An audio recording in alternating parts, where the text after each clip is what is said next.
Malappuram Edavannappara Chalippuram government UP സ്കൂളിലെ വിദ്യാർത്ഥികൾ ഒരു കണ്ടുപിടുത്തം നടത്തി. ഈ കണ്ടുപിടുത്തമാകട്ടെ എല്ലാവരെയും തന്നെ ഞെട്ടിച്ച് കളഞ്ഞിരിക്കുകയാണ്. അതെന്താണെന്നല്ലേ ഈ റിപ്പോർട്ട് കാണാം. 6ാം ക്ലാസ്സുകാരിയായ ഹീന ഫാത്തിമയും 7ാം ക്ലാസ്സുകാരൻ മുഹമ്മദ് ആദിലും ചാലിയപ്പുറം സ്കൂളിലെ മിന്നും താരങ്ങളാണിപ്പോൾ. അറ്റ്മോസ്ഫിയറിക് വാട്ടർ ജനറേറ്റർ എന്ന ഉപകരണം നിർമ്മിച്ച് കുട്ടി ശാസ്ത്രജ്ഞരായിരിക്കുകയാണ് ഇവർ.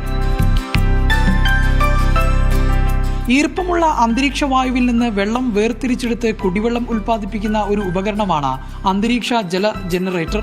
സുനിത വില്യംസ് ബഹിരാകാശ യാത്ര നടത്തിയപ്പോൾ ദിവസങ്ങളോളം ബഹിരാകാശത്ത് ജലം ഉപയോഗിച്ചതുമായി ബന്ധപ്പെട്ടു വന്ന വാർത്തകളാണ് ഇവരെ രണ്ടുപേരെയും ഒരുപോലെ സ്വാധീനിച്ചത്.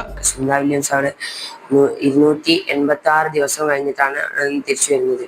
ശ്വാസത്തിൽ നിന്നുള്ള ഈർപ്പവും പിന്നെ വേർപ്പിൽ നിന്ന് ഇപ്പോൾ യൂറിനെ ശുദ്ധീകരിച്ചിട്ടുമാണ് അവർ ശുദ്ധമായ വെള്ളം എടുത്തത്. ഭൂമിയിൽ തന്നെ എന്തുകൊണ്ട് നമുക്ക് ഈ ഒരു ശുദ്ധജലം അത്ര ലഭ്യമല്ലാത്ത സ്ഥലത്ത് ഉപയോഗിച്ചുകൂടാ?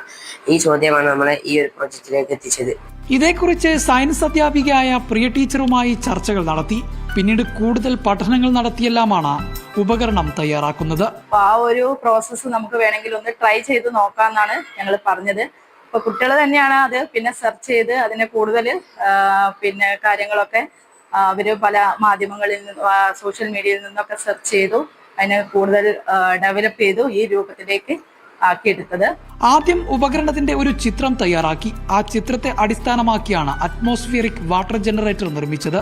ആദ്യം ഫാൻ വെച്ച് വായുവിനെ വലിച്ചെടുക്കുന്നു, അതിന് വായുവിനെ ചുരുക്കുന്നു, വായു ലിക്വിഡ് ഫോമായി കളക്ടിംഗ് ടാങ്കിലേക്ക് മാറും, പ്യൂരിഫിക്കേഷൻ ചെയ്യുന്നു, അതുകൊണ്ട് മിനറൽസ് ആഡ് ചെയ്യുകയും ശുദ്ധീകരിക്കുകയും ചെയ്തിട്ട് വെള്ളം കുടിക്കാൻ പാകത്തിൽ ആക്കുന്നു. സുഹൈൽ എന്ന യുവ സൗണ്ട് എഞ്ചിനീയറാണ് ഇലക്ട്രിക്കൽ സംവിധാനം തയ്യാറാക്കി നൽകിയത്. സ്കൂളിലെ PTA-യും SMC-യും അധ്യാപകരുമെല്ലാം വലിയ പിന്തുണയാണ് ഈ കുട്ടി ശാസ്ത്രജ്ഞർക്ക് നൽകുന്നത്. മീഡിയ 1 മലപ്പുറം.